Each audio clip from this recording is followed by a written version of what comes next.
Poised for Exit is a show for business owners who want to achieve a successful exit based on their own terms. Your business exit will likely be the biggest financial transaction of your life, and for most, you'll have one shot at doing it right. The topics and guests we feature and the stories they share will provide valuable ideas and strategies to improve operations and grow enterprise value so you can achieve the best possible exit outcome. Now here's your host, award-winning certified exit planning advisor, Julie Keys. Welcome, everyone, to the Poised for Exit podcast show. Today's guest is the president and longtime leader in commercial real estate and construction. We're going to talk with her today about how commercial real estate is one of the less visible but consequential aspects of exit planning. Whether you lease or own, this episode is for you. We'll be right back after these important messages, so stay with us. This is Andy Kosamba, president of Calhoun Companies. We understand that selling your business is a big deal. Since 1908, Calhoun Companies has been confidently connecting buyers and sellers. From small family shops to large corporations, our expert brokers walk with you and guide you every step of the way, whether you're looking to retire or simply for a fresh start. If you're curious what your business could sell for, or if you're ready to start the process, head to calhouncompanies.com for a free and confidential consultation.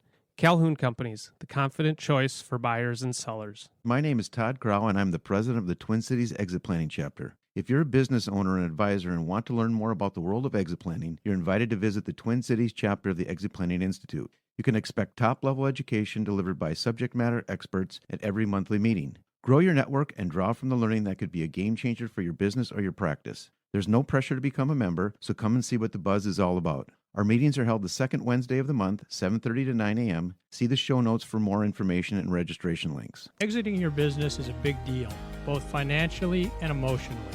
I'm John Marquet, certified exit planning advisor with TrustPoint. We help business owners transition smoothly on their terms. Our focus is on maximizing value, minimizing stress, and giving you confidence in what's next. Whether you're selling or passing the torch, we make the process seamless. Start planning today at trustpointinc.com. That's trustpointinc.com. Thinking about selling your business in the next few years? Don't wait to start planning. I've seen too many business owners wait too long and regret it. Freedom Financial Partners are financial advisors who specialize in exit planning for business owners, helping you reduce tax surprises, protect what you've built, and quantify how much you need from the sale. Their proven process helps you think beyond your business so you can move forward with clarity and confidence. The longer you wait, the fewer options you may have. Download your free financial readiness assessment today at ffpforme.com/exit. That's ffpforme.com/exit. Hello, Poised for Exit listeners. We are here today with Anna Coskran, who is the president of NTH, which is a leading real estate and commercial construction firm in Minneapolis. Anna, welcome to the Poised for Exit show. Good morning, Julie. Thanks so much for being here. I was trying to remember when we met. I think it was at one of Rick Brimacombe's events 12, 13 years ago, maybe? I was trying to think the same thing, either that or a 40 under 40 business journal. I think we may have been in the same class, but yes, it's been a while. Yeah. And wow, what staying power you have. And you have been in this industry such a long time. You have such a wealth of knowledge about commercial real estate and leasing and buying and all those things. But before we get into the questions, I would like to just have you share with us, how did you get here? Yeah. It is a odd story, not very direct. It's interesting. People coming into commercial real estate now, a good many of them have, real estate degrees from the University of St. Thomas or other places. Anyone who's been in it as long as I have did not come with a real estate background. We've all just been kind of winging it. I grew up here, went to McAllister, moved away after college, got married, had kids, and then we moved back to the Twin Cities. And when moving back, I needed to get a job because we were buying a house, and had a mutual friend make an introduction to the firm. And I will just be candid, I thought commercial real estate sounded really dry and dull. Yeah. I talked them into hiring me, so I guess I had some negotiating skills because they had no reason to hire me. I had none of the background. But I thought, I'll do this for a little bit and then I'll get a real job. I was basically one of the founding partners, kind of assistant. And that was nearly 28 years ago. I proved that I could do it. They didn't make a Yeah. mistake in hiring me, and now I'm president of the firm. So I know part of what you do is talk about transitions and poised for exit, et cetera. Over that duration of my time at the firm, the three founding partners have all retired. The last one retired about this time last year. So yeah, it's been a really interesting time to just kind of continue to help clients, but also learn about the operation side of running the business. Well, and all that background that you have too, of course, because we all know I was in the real estate world uh, a long time ago, right? When Yeah. I was an entrepreneur, I owned maybe we talked about this a long time ago, but we owned a couple different title insurance companies, and we did some residential, mostly commercial. But yes, so seasonal and cyclical, and the cycles you've been able to witness, right, Hmm. in your career over time. So you're very familiar with that, and I just think that Yep. that kind of background is invaluable. So. And I know that real estate does get kind of a back seat to exit planning. And I know plenty of people in exit planning who have kind of that practice. And I've seen so many times with owners that it's a very not only a very important part of the plan on the financial side, but also on the attachment side. Yeah. So maybe you could just share with me why you think it gets overlooked in exit planning. And I should be clear, we do a lot of advising on real estate matters. We don't specifically focus on exit planning, but what we do see is that real estate either supports business decisions, such as a smooth exit, or it can create real friction. Yes. And it really depends on how early it's addressed. So our focus is always on helping the owner kind of step back and think about how does their space decision align with where the business is going. Again, that's where it's important. If an exit might be coming in, we want to talk about that. Um, at the core, it isn't really rocket science, but the things can be overlooked. Where I think real estate could derail a business sale or a merger or transition, it can be a hidden variable that really influences that timing or valuation. Hmm. Um, for example, and this I think surprises people, you want to take that lease out and really read it closely or have a trusted advisor take a close look at it because people are often surprised to realize that a landlord in most leases, particularly if you're a small or medium-sized company in a large building, a landlord probably has consent rights to an assignment of the lease. And if you're Yeah. selling your business interest, you probably want to assign your lease space as well. There's Yes. value to that to the buyer, depending on a lot of other details, which we can talk about. And a landlord often has consent rights. And it is appropriate because the landlord entered into a contract with a certain party under certain conditions. And what the landlord Yeah. doesn't want is that then, the next day you go away and someone else comes in who either has less experience, less financial wherewithal. So there can be a lot of different terms.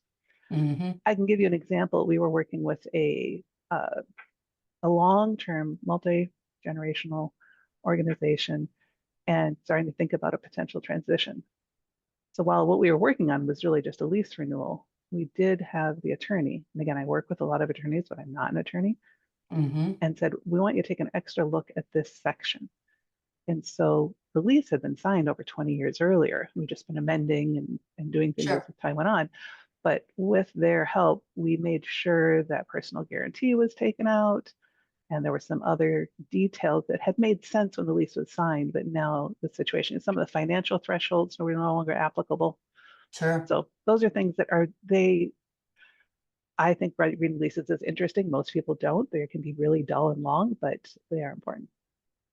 Well, they are, to your point about a personal guarantee or that the landlord has, the right to approve an assumption of a lease. I've Mhm. had clients who've had that situation before where one in particular, the client of mine, the seller, uh, didn't know Yeah. that her landlord was planning to expand a tenant's space and use Yep. her space and was not intending to renew her lease. So when she went to say, I'm selling the business, he's like, okay, great, we want your Yeah. space, right? Yep.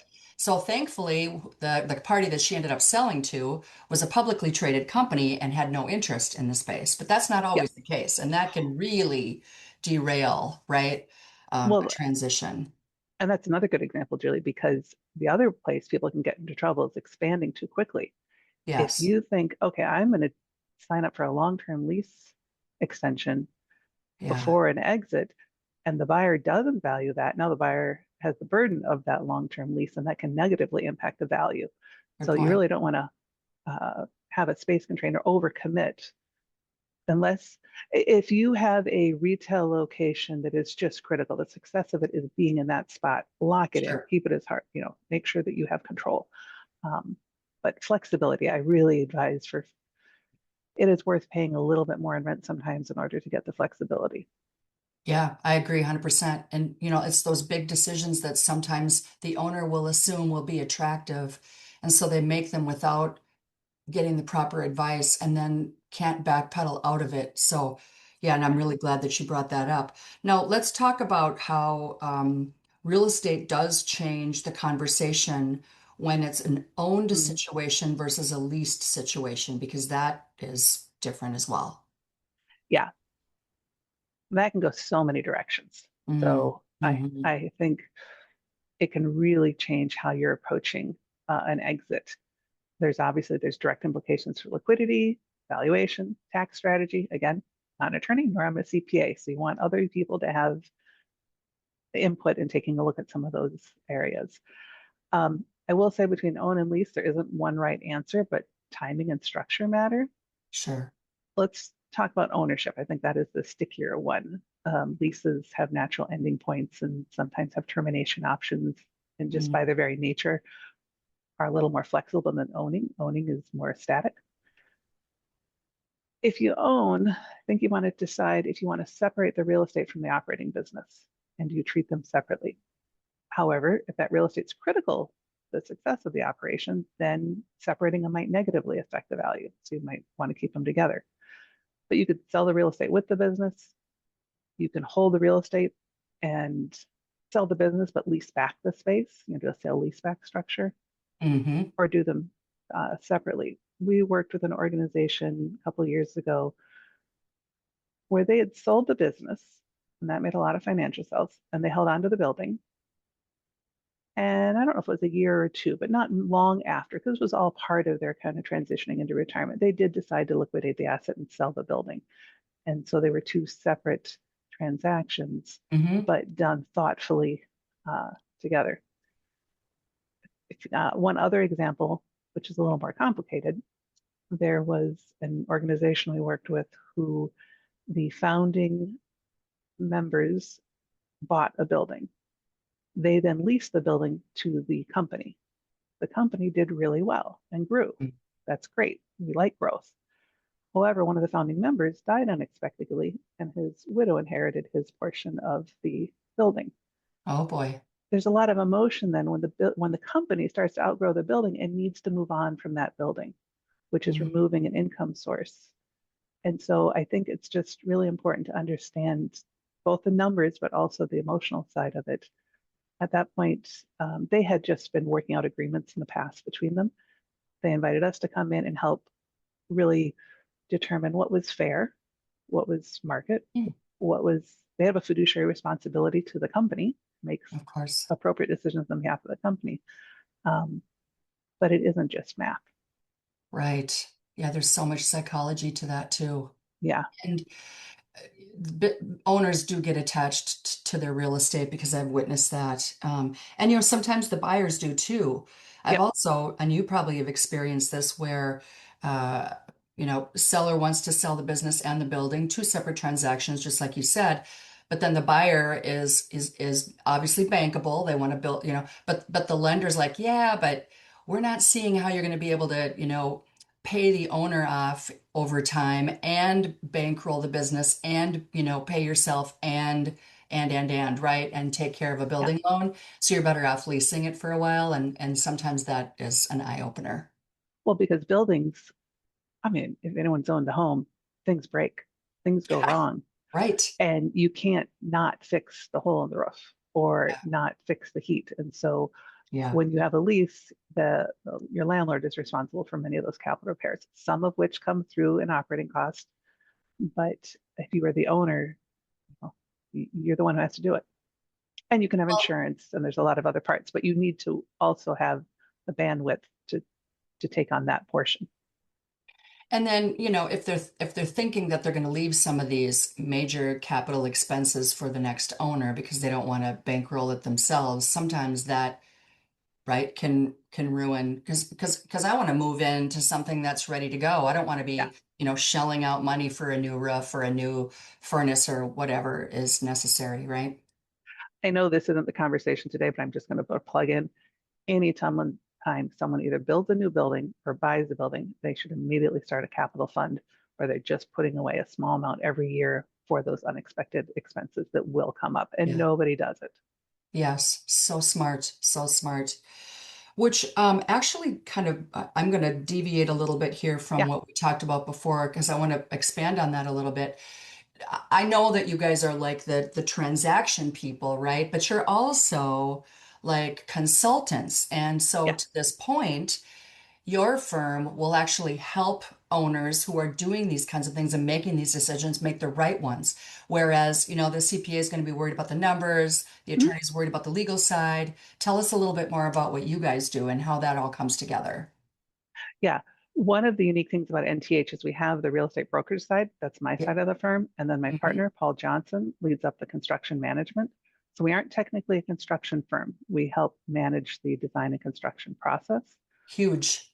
Yeah. Well, the benefit of that is, you know, we sit a few feet away from each other, Yes. as does the rest of the team. So if we're looking at buying a building, I'm grabbing one of them and they're taking a look at Yeah. the kinds of things I tease when we're looking at space. Often, you know, the client and I are looking at the view out the window and they're poking up ceiling tiles to see what's the condition of space. Um, and our role is to make sure we're providing good information that people can make really informed decisions. Mm. We need the CPA, we need the attorneys. We don't replace any of them, but we want to make sure we're working in close alignment with them so that we've got all the different pieces. But yeah, the construction side, if you're buying a building that's 20 years old, someone should take a look at that rooftop air conditioning unit.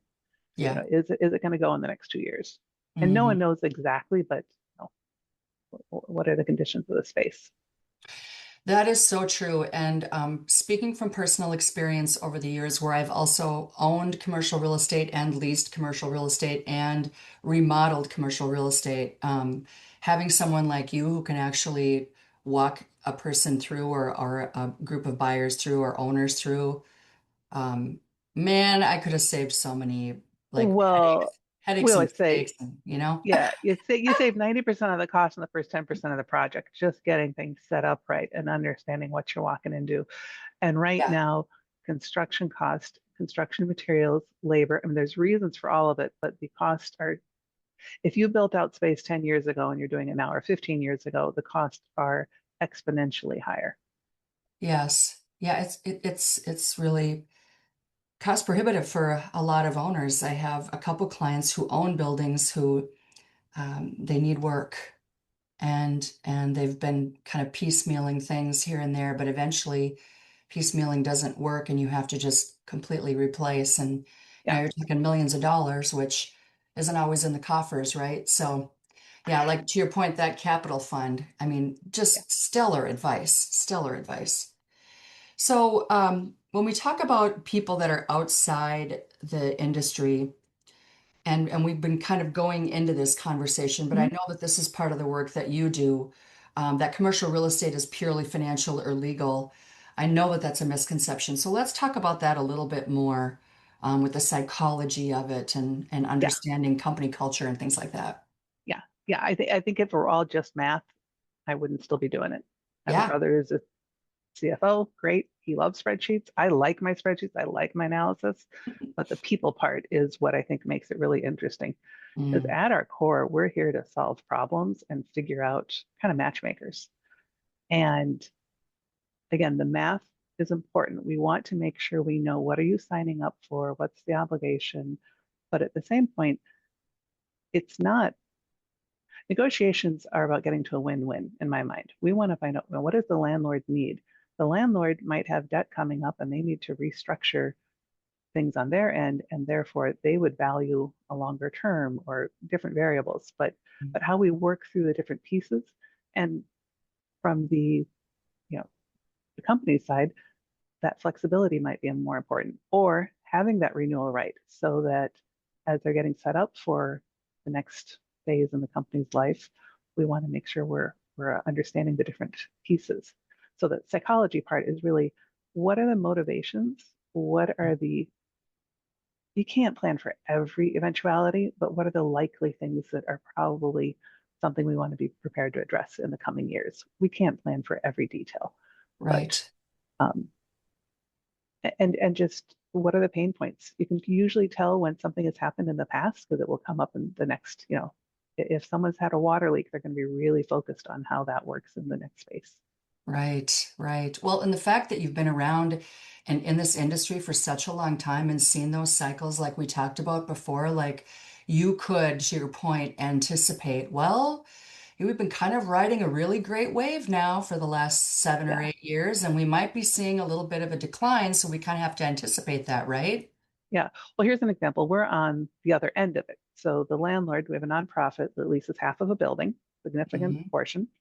The owner is planning for an exit. So the owner is planning to sell. The nonprofit still has a couple of years to go on the lease, well, year and a half. And we engage with the owner to extend their lease now Yeah. because we know there will be a new landlord. New landlord probably will be wonderful. But there are some handshake agreements between the two organizations that have just existed in the past. And it Oh, was important to get some of those documented yes. and protected. It Right. also gives the owner who is doing the exit planning more value because there's a longer commitment. So Absolutely. we were able to give them something they needed. They were able to give us some peace of mind, which is Perfect. valuable. And Perfect. so it can be, even if you're not doing a transition, if your landlord is planning a transition, you might want to be working details out. Yeah, yeah. I mean, that sounds like a really good win-win situation, Mm. right? That isn't likely to unravel.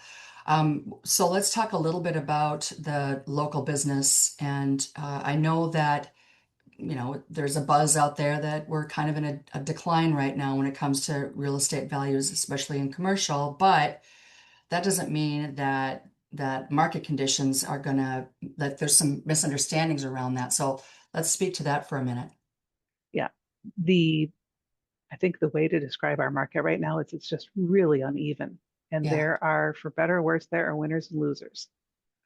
Quality buildings are doing well.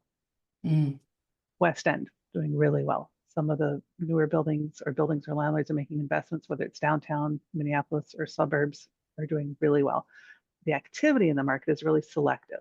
So it's not sure. completely stalled. I think people think, well, if the market is 30% vacant, it's not 30, maybe it's 20 something, but some buildings are 90% full and others are 50% full.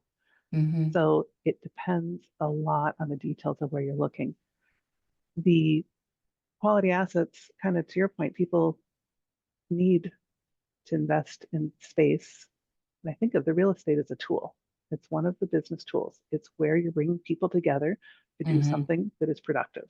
Yeah. If having slightly better space that works, that reflects the work of the organization, the culture of the organization, makes people more productive, it is a really good investment. If you Yes. take your labor cost and converted it to a per square foot, investing a little bit more in this space isn't always a bad decision. What we are seeing is if you want to be in a space that perhaps has more amenities or more natural light or changes something, it might cost more on a per square foot basis.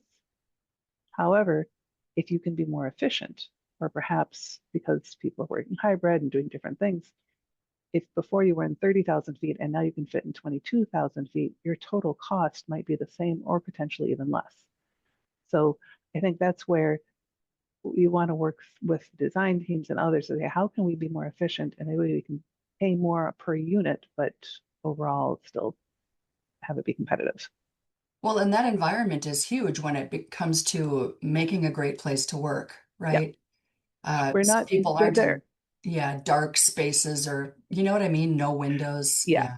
there are some spaces that the landlords can't even get people to tour them through. They're just uninspiring. And if there are choices in the market today, and I think there are some spaces that just will be really hard to move and others have a lot of people showing interest. So Yeah. Yeah. um, I think the companies that are doing well are asking really hard questions and thinking critically about how to use their space. How do they, if one of their goals is having people back in the space more, how do you make it work for folks? Yeah, and what a company or a tenant may deem as acceptable or attractive, someone else may not. So having someone like you come in and give that professional third party opinion, I would think would be a game changer in many situations. What about, I got one other question and then Yeah, I'd like to go into some advice from you.